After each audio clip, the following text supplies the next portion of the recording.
Well, as Gordon mentioned, I'm going to try to give you a very fast overview of what has gone on in Detroit.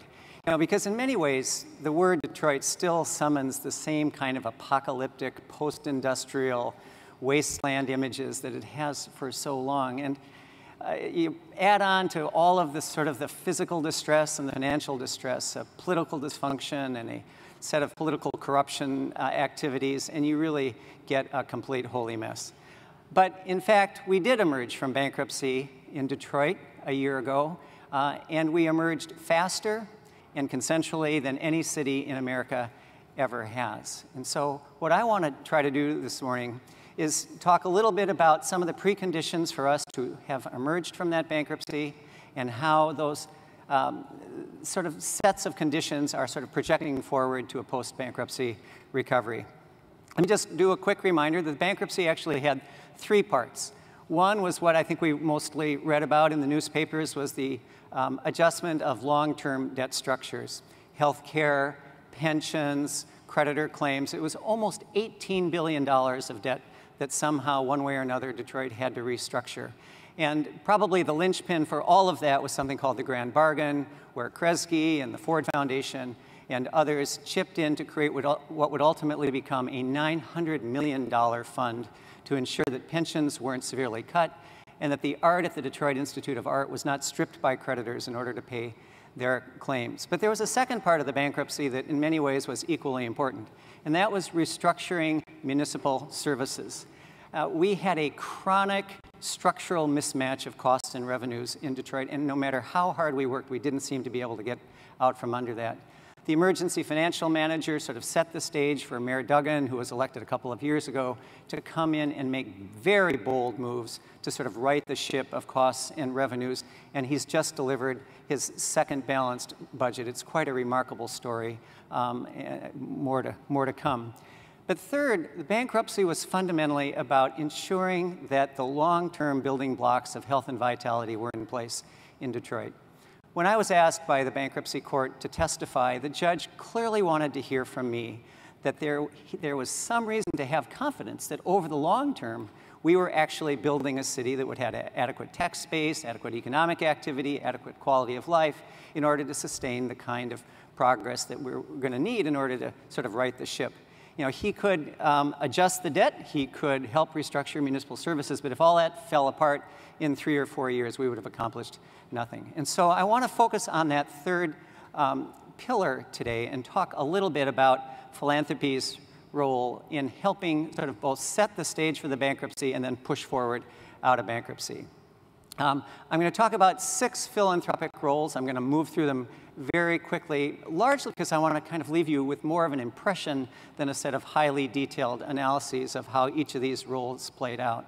But I think what you'll see is through the exercise of these different ways of working in Detroit, philanthropy sort of shook up the civic culture. It helped us redefine roles and responsibilities, not just for philanthropy, but for the public sector, for the private sector, and for the nonprofit sector. So let me start with the first role that philanthropy can play. And for those of you who can't read the small print, don't worry too much about it. I'll kind of walk us through it. The first role is a table-setting role.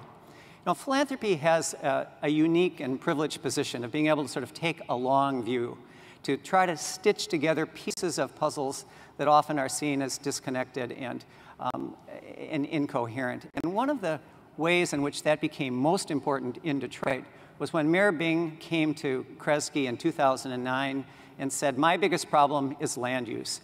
I've got a city that once was 2 million people, is now 700,000 people. I've got a city in which you could fit Boston and San Francisco and Manhattan and St. Paul inside its boundaries and still have room left over.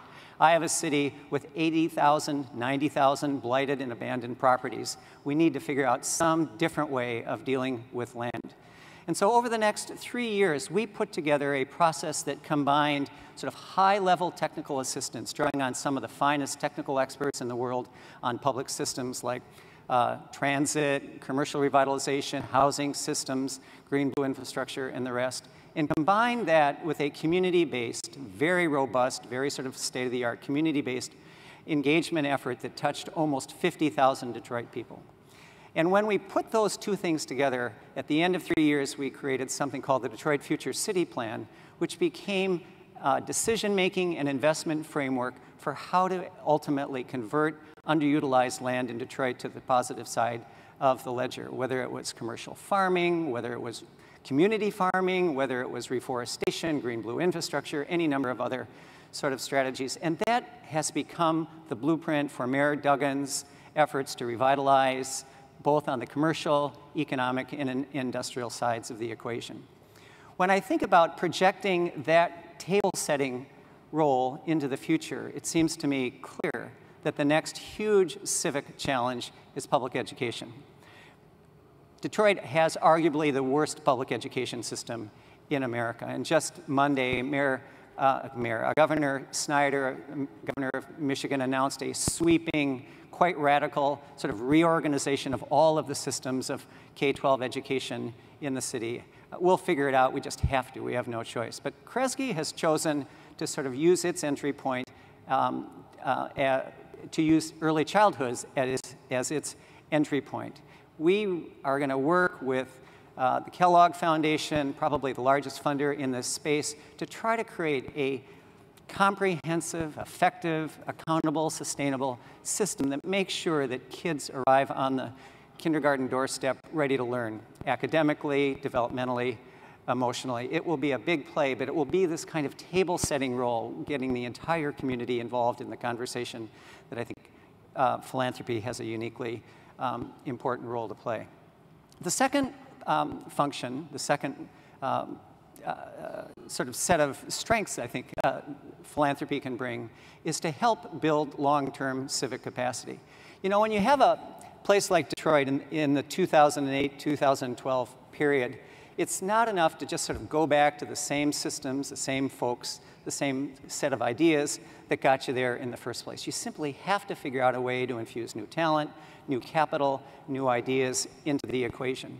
And so one of the things that philanthropy did in this period before the bankruptcy was to invest in all of those things. We created a fund called the New Economy Initiative, where the Ford Foundation, the Kellogg Foundation, the Kresge Foundation took the lead in creating a $130 million fund to create the infrastructure of entrepreneurship, a way of injecting a whole new set of ideas into the diversification of the Detroit economy.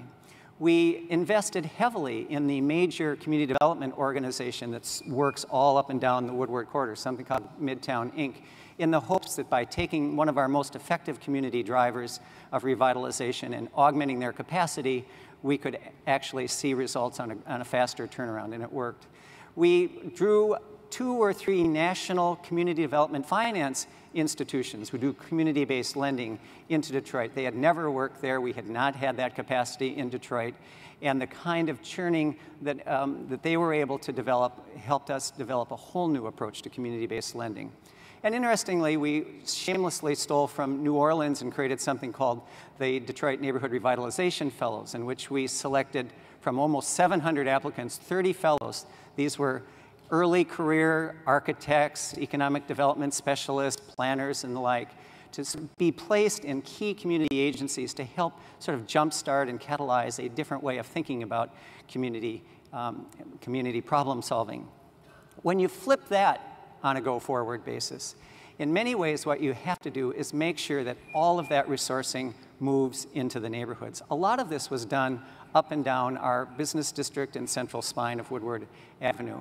And we've begun seeing results by pushing this out into the neighborhoods. So JP Morgan Chase and Goldman, for example, have dedicated tens of millions of dollars into neighborhood-based small business development, I think building directly on the New Economy Initiative model. We've begun pushing capacity into neighborhood commercial corridor revitalization, in many ways taking from the playbook along Woodward Avenue. We've placed a couple of fellows in the mayor's office to help the mayor take on the most intractable neighborhood-based issues. So I think this notion of capacity building as one of the sort of the long suits of philanthropy continues to hold.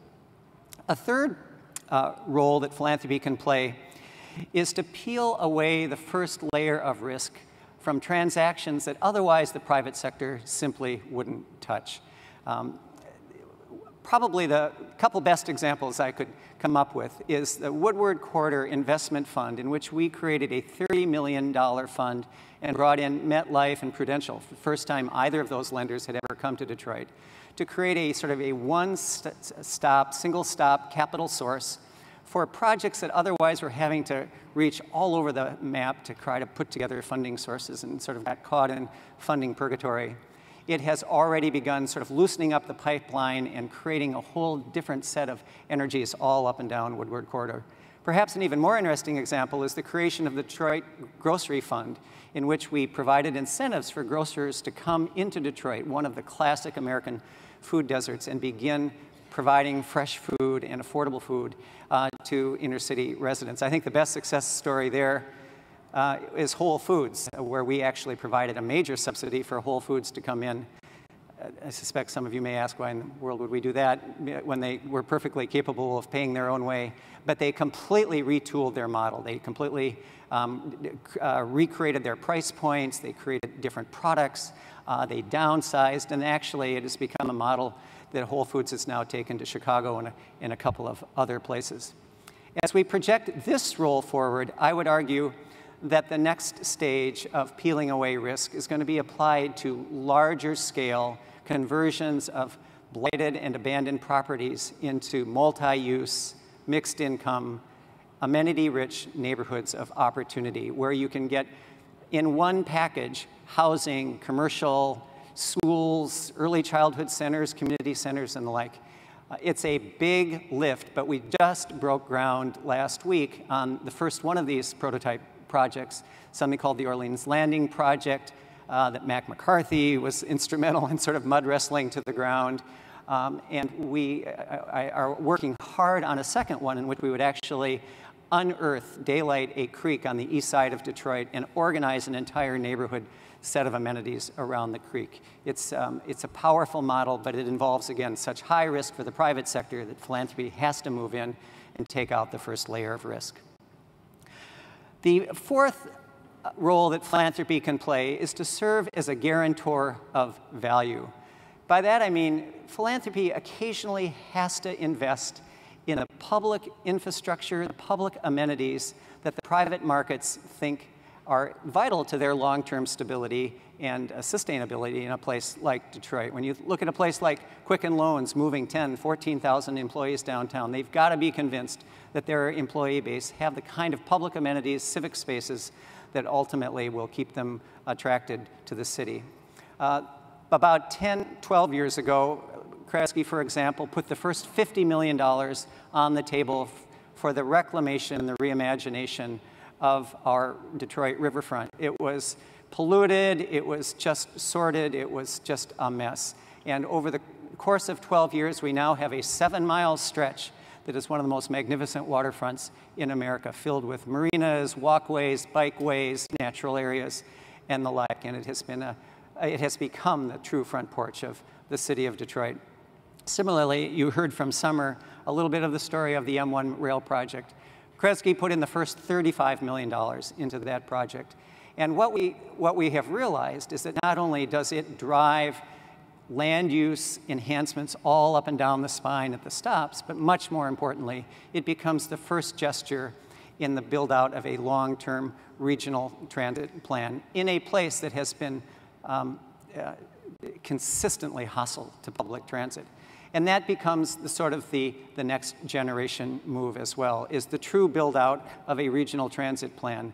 And I think here, philanthropy's role is threefold. One, we've got to design the system, so we're providing support for the Regional Transit Authority to do that. You've got to sort of build the politics of the system, go out and make sure that the communities understand the benefits of regional transit, and then ultimately you've got to get approval from the voters of the 3 adjacent counties to Detroit. So we're investing in all 3 of those things. I suggest that with public education, that kind of regional transit work is probably the highest and best use of philanthropic dollars going forward. A fifth role that foundations have played in Detroit and will continue to play is to act as a seller. You know, in 2008, 2009, 2010, people looked at Detroit and just saw incoherence, saw dysfunction, saw chaos, and it was really important to have some way to let people know that there was a different narrative going on in Detroit. Whether that was bringing folks here, whether it was engaging the media, whether it was just modeling out good projects that had sort of sustainable qualities, there was a huge role to sort of introduce the rest of the country to Detroit in a much more constructive way. I think when you push forward that kind of Sherpa role, helping people sort of understand what's going on at the ground level and engaging them in conversations about how they can be helpful, whether in terms of talent or capital or ideas, sort of projects out slightly differently. I think we now have an opportunity for Detroit to actually engage with other cities across America in a much more robust, balanced conversation about what's worked in Detroit, what might have application in Buffalo or Akron or Albuquerque. But I also think it invites Detroit into a different kind of conversation in which we can learn from other communities, because as we sort of arc toward a very different sense of renewal and opportunity, we're going to need all of the best ideas. Just as we've stolen from Minneapolis and New Orleans and Boston, we're looking for other places to steal from.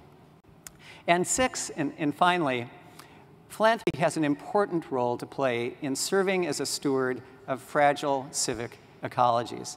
I think one of the great success stories of the last 5 or 6 years in Detroit has been the extent to which the philanthropic community has helped foster and strengthen a robust, edgy, fascinating, important arts and cultural sector. Not only have we helped stabilize the major arts institutions in the city, but we've helped the mid-level organizations sort of get their feet underneath them and sort of broaden their reach to new audiences. And perhaps most importantly, we've created an environment in which individual artists want to come and help remake the city. Those of you who have read anything at all about Detroit over the last 4 or 5 years know that a lot of the really pioneering work in our neighborhoods is being done by cultural workers, folks who are willing to take an abandoned house and convert it to a theater, folks who are doing very interesting sort of environmental arts projects. It's very edgy stuff, and it has helped, I think, create a sense of optimism and possibility in the neighborhoods that simply wasn't there 10 years ago. As you push forward, again, the same set of supports from philanthropy, I think, have to be applied to the human services ecology, essentially the safety net, and to food systems. In human services, the fragility of those systems and the sort of the erosion of their funding sources put them at the highest possible risk. So we've got to figure out a different way to blend housing and support services and health funding channels to make sure that what we look at a year or 2 or 5 from now is a much more sustainable economic model for the human services sector. And similarly, our food sector is actually one of the, I think, great unheralded bright spots in Detroit. It's anchored by something called Eastern Market, which is the nation's largest public market. It's actually almost an entire mile square. And it has become a hub for the system of 1,000 community gardens, for commercial gardens, for farmers throughout the region to do farm-table kind of experiments with restaurants. It really has become the emerging sort of next generation of Detroit's sort of food system. And I think if philanthropy sort of stays the course and invests in both the human services system and in the food system, we'll have actually helped stabilize 2 ecologies that are extraordinarily important to the future of the city. So, sorry to move quite so fast, but I wanted to leave you with the impression of a sector in philanthropy that has, I think, sort of shape-shifted. It's been able to understand that in uncommon times, you need to do uncommon things. We're not always staying in our lane. We're sometimes butting into the public sector, butting into the private sector. But I think you can tell from what I've told you that the kind of reshuffling of roles and responsibilities in Detroit, I think, may be unique in America. And we've all begun to sort of feel out what that means in a sort of post-bankruptcy era. I think what it's going to mean is an increased sort of elevation of the opportunities and of the possibilities for what happens when all 3 or 4 sectors can work together in common purpose. It's a very exciting place to be. I think a year after the bankruptcy is a little bit early to offer a prognostication, but I hope that from these 6 examples you have a sense that we're actually very confident that we're on a road to renewal that is unlike that has been traveled by any American city. So thanks very much.